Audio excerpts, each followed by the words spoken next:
Welcome to the Afternoon Auto Group Braves Plus pregame show on 1470 and 100.3 WMBD.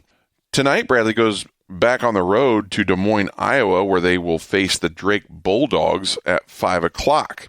Good evening, everybody. I'm your host, Chad Klein, and I have some good news for those of you who have asked me how you can listen to previous interviews on the Braves Plus show. You can now go to WMBDradio.com, click on podcasts, and there is a link to Braves Plus, and it has a catalog of all of this year's shows. Tonight's show is a bit of a mixed bag as I finish my discussion with President Jim Shadid discussing the current state of college sports and the NCAA. Do not want to miss that one. Dave Snell talks about how and when his famous tagline, Kaboom, and the magic number were created and how they're calculated. And top it all off with a new conversation with head women's basketball coach Kate Popovic-Goss. All next on the Afternoon Auto Group Braves Plus pregame show on 1470 and 100.3 WMBD. This is the Afternoon Auto Group Braves Plus pregame show on 1470 and 100.3 WMBD. I'm talking to President Jim Shadid. We were talking a little bit before the break about athletics and being the athletics being the front door to universities.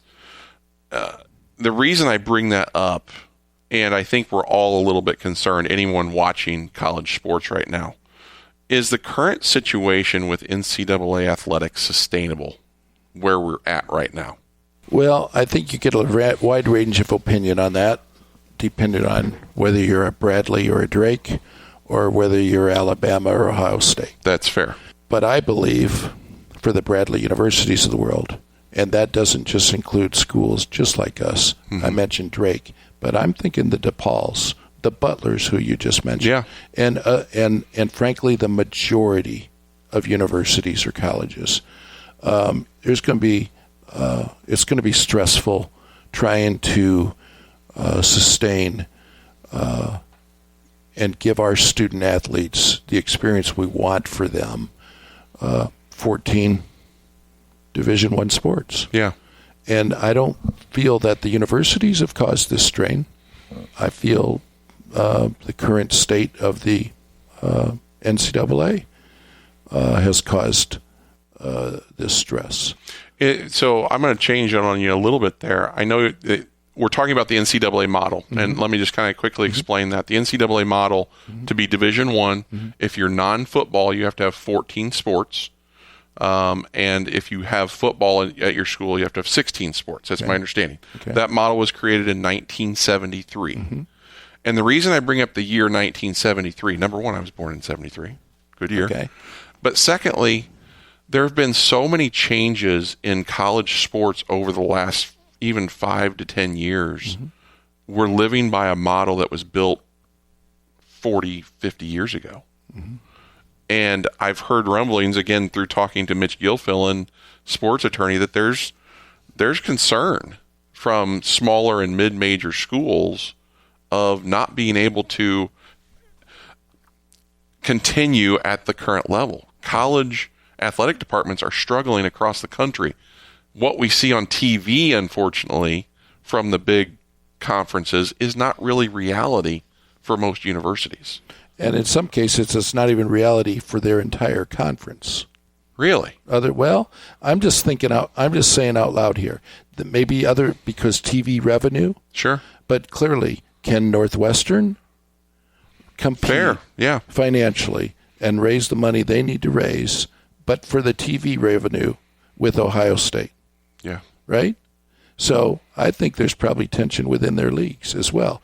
But maybe their TV revenues take care of that. But for the rest of us who want to provide a good experience for our student athletes, but aren't able to compete at the same level in terms of revenue generating or resources available, it causes us to have to look at things differently, I think.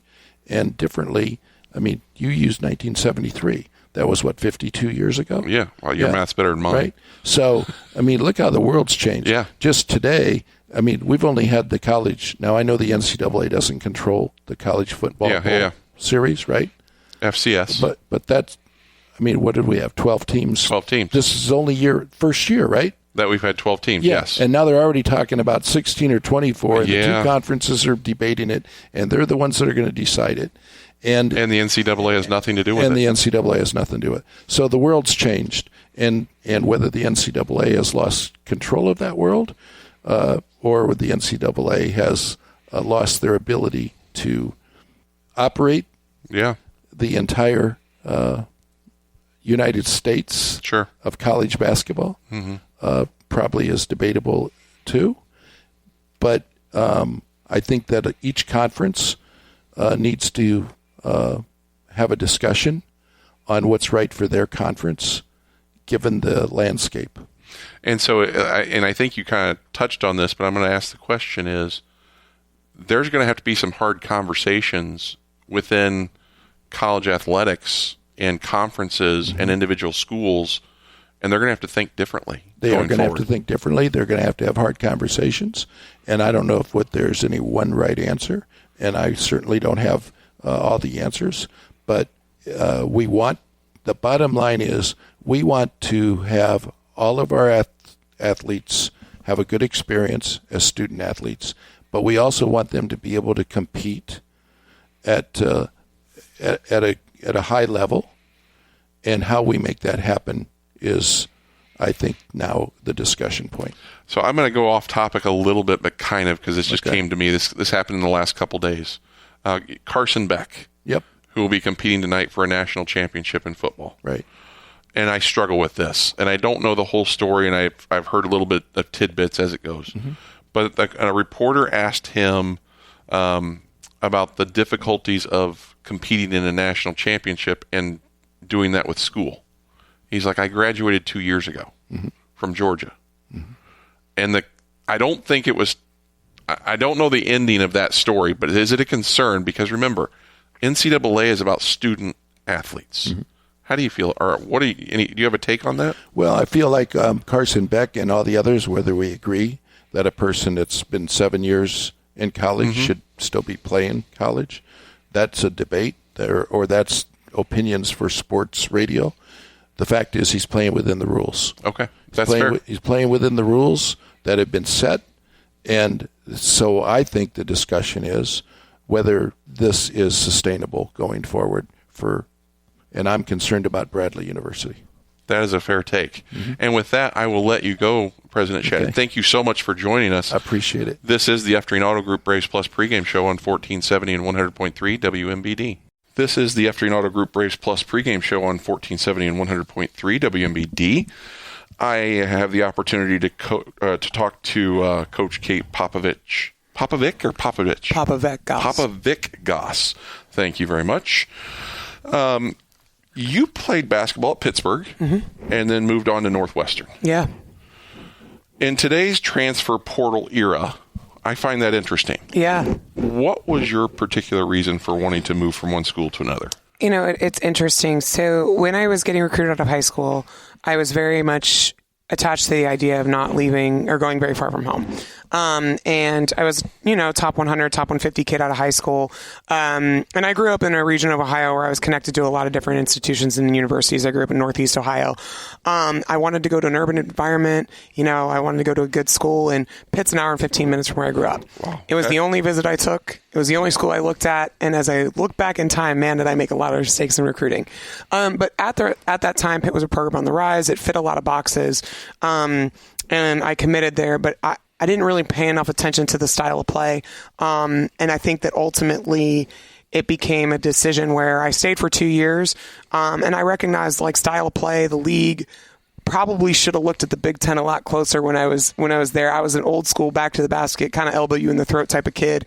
And that was the Big Ten at the time.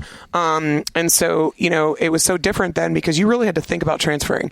You had to sit out a year, and there was no portal. Right. You had to get a release sent to the From your schools you were school. interested in from the school you're in, and they could block you from schools they didn't want you to go to. So they could say, hey, you're not going to get released to this school, this school, this school. Pittsburgh was really gracious, but I actually wasn't released to any opponents. We were playing on the non-conference schedule that next year, which was fine, but it was a different time. So you really had to think about what you were doing, and then you had to sit out. And I think that was honestly the best thing for me, was to be able to sit out, because I tell kids all the time, and me transferring has been really beneficial in this era because I know what it feels like. Yeah. And I felt like a failure. I felt like I made the wrong choice. I felt like I failed at Pitt, because I loved Pitt in a lot of ways. I loved my teammates. I actually really liked the coaches, and I loved the institution, but I knew I wasn't going to get what I needed out of that experience. And I felt like I failed. I was a great kid coming out. I was the 4.0, honor student. I hadn't had a lot of failure in my life. Yeah. And that was the first time I saw it. And so redshirting allowed me a chance to really grow and rebuild and regain my confidence. And that's something I'm able to relate with kids out of the portal with. But I think the biggest thing for me is, in this era, it's so easy to transfer for the wrong reasons. Yeah. To not look at yourself and go, hey, you know what? I didn't do well at this school, and it's not all their fault. There's some things I got to look at. Yeah. Part of it was I didn't do enough homework. Part of it was, I didn't perform well enough to meet my goals, and I've got to figure that out. And so I'm able to really help kids navigate that when they transfer. But I also know that there is probably a brokenness in every kid that I coach that comes out of the portal, because the ones that we look to recruit aren't the ones pointing the finger at the institution, or aren't the ones that are just looking for a quick fix. They're looking for the right home. And I can understand how that feels. And I also understand the confidence that I regained when I went to Northwestern. And I found the right fit. And ultimately, that's what this thing is about, is it is about fit. And, in the portal, you can find kids that are really, truly in there for the right reasons. And I think that's why we've had so much success with the transfers we've had. You talk about the portal and you talk about the positives and negatives, but a lot of this really does come down to how do kids deal with adversity. Yeah. You talk about doing it for the right reasons, but there's a lot of kids that go into the portal for all the wrong reasons, whether it be chasing money or chasing something that isn't out there. It is the internal side of things. Yeah. So being able to have those conversations with them, I got to think that's invaluable. Yeah. And it's allowed, I think, us to really sift through the portal. There's so many kids in the portal, and obviously you're looking to fill a need. Talent's the first thing you're always evaluating, and that's the easy part of our job. Can a kid play or not? Right. I think where we've done a really good job is we've been able to evaluate kids who were undervalued and don't have high statistical output at their schools, and evaluate that they're able to fit us. But the next piece is the character piece, and the fit piece. And I always tell kids, I say, my job is to show you why you fit Bradley. And that's actually really, really hard. Identifying who fits Bradley. If we're not good at that, we're not going to be here for a long time. But I think, there's so many kids that have left schools that are leaving because it's a bailout. Or they're leaving because they actually have no idea. They just think transferring is the thing to do. And, oh, okay, that sounds fun. Or, again, it does exist for a reason. And I think that that's what we really look to find is those kids that are transferring, again, for the right reasons. But it's really easy to run right now. And I think that, unfortunately, that's the generation we're coaching. And I say that as a 35-year-old coach, right? I'm not exactly the most seasoned vet in the game, but I do see the differences of the type of kids we coach. And the hardest thing is not many come in with a very resilient mentality. Well, and you also have a unique perspective in that you've obviously been player, you've been assistant coach, you've been obviously now a head coach. And so because you don't necessarily have that length of time coaching, maybe you're closer to it and that makes you more effective. Yeah, I think in dealing with it. I think the biggest thing that no matter how much this has changed, I always think you win with people, and it's a relational thing. And, for me, that's what makes me tick. Mm-hmm. That's why I think I'm a successful coach, is because of the emotional management I'm able to do with my team and my staff. I also think it's really important to hire people who are not too far removed from their experiences. But I do think my varying experiences have really, really helped me. And that's been something that I've had a lot of fun with, just with this group and the time that we've had. This is the F-Train Auto Group Braves Plus pregame show on 1470 and 100.3 WMBD. This is the F-Train Auto Group Braves Plus pregame show on 1470 and 100.3. I'm talking to Coach Kate Popovic-Goss. We talked about the transfer portal a little bit, and we'll come back to that. But I want to go back to actually your playing career a little bit. And I ask this because I always look at my own perspective, and I'm always interested in how other people dealt with this. And I don't know if you've ever seen the movie Moneyball. Mm-hmm. It's about a baseball and program about a player that turns to a general manager. Yeah. Everybody has that Moneyball moment. And here's what I'm talking about. This was a scout. This is a quote from the movie. We're all told at some point in time that we can no longer play the children's game. We just don't know when that's going to be. Some of us are told at 18. Some of us are told at 40. But all of us are told. Mm-hmm. And I find that really interesting because it is so true. Yeah.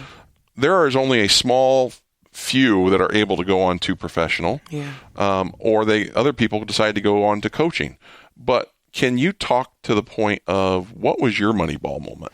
Yeah, I mean, and my Moneyball moment was really hard. So I was one of those kids that was never hurt in high school. You know, I had weird things happen to me. Like, you know, I almost lost a tooth. And as a 16-year-old girl, you can imagine, you know, the chaos that ensued. But I really prided myself. I was a really tough-nosed kid. I was raised by a football player dad. I was not allowed to cry at anything. You know, like I was raised to tackle before I was raised to shoot. And I would wear high heels and a dress on the side. And when I came in, I was out for blood. But throughout my playing career, I was always hurt. You know, I always got hurt mid-season, which is the worst time to get hurt. And you're talking in college now. In college. Yeah. And, you know, it's the worst time to get hurt. When you're out for 6 to 8 weeks with an ankle sprain in January, there's the conference season, you know, and I had a stress fracture, same exact time at Pitt. And so my entire redshirt year at Northwestern, I was healthy, which was great. And I was set to start. You know, my coach portrayed to me, thought I had all conference potential. You know, I transferred and everything that I had hoped and worked toward was kind of coming to life. And it was about 3 weeks before our season started, I had a tachycardic episode of my heart. So my heart rate in practice got up to 263. Okay. I walked over to the trainer. I looked at her. I said, I just feel really funny. And she went to take my pulse. And for those of you who don't know me, I always have my nails done, painted to the nines. And so she thought that the pulse monitor just wasn't working because my fingernail polish. And my heart was at 263. And she looked at me, she goes, you should be on the ground. And I'm like, well, I just feel weird. And so I actually went to the hospital, was diagnosed with tachycardic episodes in my heart. And I was having a routine procedure, a cardiac ablation to stop the episodes. And at that time, I thought I was just going to miss probably the first week or two of the season. And in that procedure, there's a known risk of procedure where you can end up with a pacemaker, and it's less than a 1% chance. And that's what happened to me. Oh my gosh. So I was in the ICU for 4 days. I was 21 years old. And I was told I was never going to play again. And I remember being in the operating room, knowing that the procedure had gone incorrectly, and talking to the doctor because I was awake during the procedure. And he looked at me and said, we're having complications. And I looked at him. I said, I'm going to have a pacemaker put in. And he said, well, I'm not exactly sure, but most likely. And I said, will I ever play basketball again? He said, no. And I said, okay, I need to see my mom. And I ended up playing. And I ended up finding a way to get on the court. I had a great medical team at Northwestern. I saw many specialists who cleared me to play. But I was never the same. You know, there's a reason people don't play with pacemakers and defibrillators. Most of the time it's because they could die on the court. Luckily, that was not a risk that I had. But I was never able to become who I was. And that was my Moneyball moment. And I think for me, what I realized from that was maybe my impact isn't meant to be made in a stat sheet. And I had always wanted to be a coach. Well, I hadn't always wanted to be a coach. When I got to college, that's really, really where I realized my calling was, because I realized coaching was so much deeper than just drawing up plays on a clipboard. But that kind of pushed me. And I think when you talk about experiences, you know, transferring has helped me so much as a coach and helped me as a recruiter. And so has having to go through the array of health issues that I have had in my career. But I think that really pushed me to where I'm meant to be. And, you know, it was definitely a challenging thing for a 21-year-old. And at times I still get mad because I'm a really competitive person. And, you know, in some ways my pacemaker does physically limit me, and I get mad at that. But, you know, at the end of the day, I know I'm where I'm meant to be, and it pushed me here. Coaching is not an easy job in and of itself. And it's interesting when I talk to coaches, it's like an easy I don't want to say an easy transition, but it's like that was their first thought after they were done is I wanted to coach. It's not like I wanted to go, like be an insurance agent or be a professional, an accountant or some engineer, whatever. It's always like it feels like it's a calling. Yeah. Is it? I think so. It was interesting. So when I was kind of coming out of high school, my dad really wanted me to be a coach. He thought I'd be a great coach. And I actually wanted to get into sports broadcasting. And I took my first journalism class, and the exercise was cutting like 20 to 25 word sentences down to 6 or 7. And I was like, this ain't for me. I'm not concise, like this isn't it. And, I think I like the idea of journalism because I love the idea of storytelling. Mm-hmm. But I always knew where my strengths were with relationships and people. And again, getting into college, when I got to see the coaches at that level, and I had a great high school coach, but I think you don't get to see your high school coach for more than 2 to 3 hours a day. Right. You don't understand that he's at home watching film. He was opening the gym for me at 7 a.m, 7 p.m. at night. I appreciate him so much, but I got to see in real time what a college coach does. And also through being recruited, I know the relationships that were built through that. And that's when I really started to take an interest in coaching. And then obviously being sidelined really helped me. But I would agree, it's definitely more of a calling because I think you do realize it is a lifestyle. You don't just get to turn it off and on. This is the Afternoon Auto Group Braves Plus pregame show on 1470 and 100.3 WMBD. It's the Afternoon Auto Group Braves Plus pregame show on 1470 and 100.3 WMBD. Last time out, Bradley faced 10-10 UIC, and it became painfully obvious that after about the first 8 minutes of the game that Bradley just did not have it on this night. UIC would take the lead and never relinquish it and would go on to beat Bradley 85-70. Now, I was prepared to do a segment about all the things that I didn't like about Bradley's performance, but then I watched Wednesday night's games in the Valley and kind of gained a little different perspective. In those games, Belmont survived late at Valpo, 78-77. Were basically down for a majority of the game. Drake came from 19 points down at home to beat Evansville 82-78 in a game they had no business winning.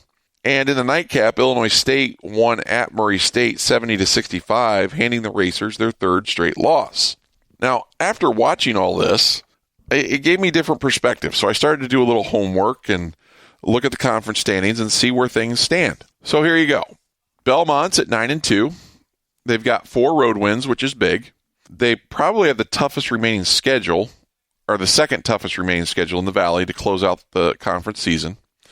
At number 2 is Murray State. They've lost 1 home game. They've got 2 road wins, but they're on a 3-game losing streak after starting the conference season 8-0, and they probably have the toughest remaining schedule of everybody in the Valley.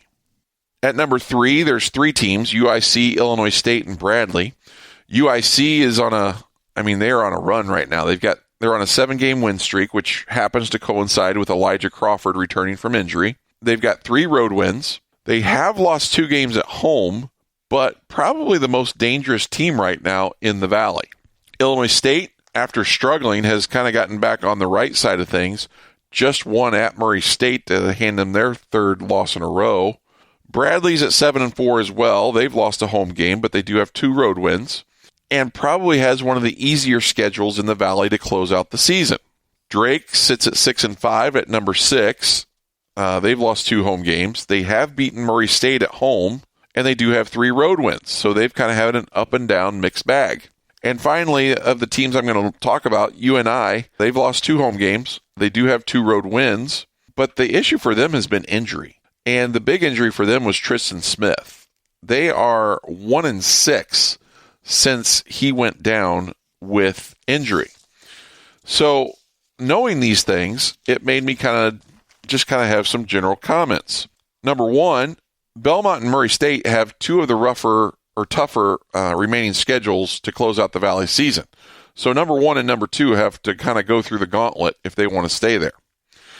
Bradley has one of the easier remaining schedules, but just because it's easier doesn't mean it's not difficult, and you can't take any game for granted right now.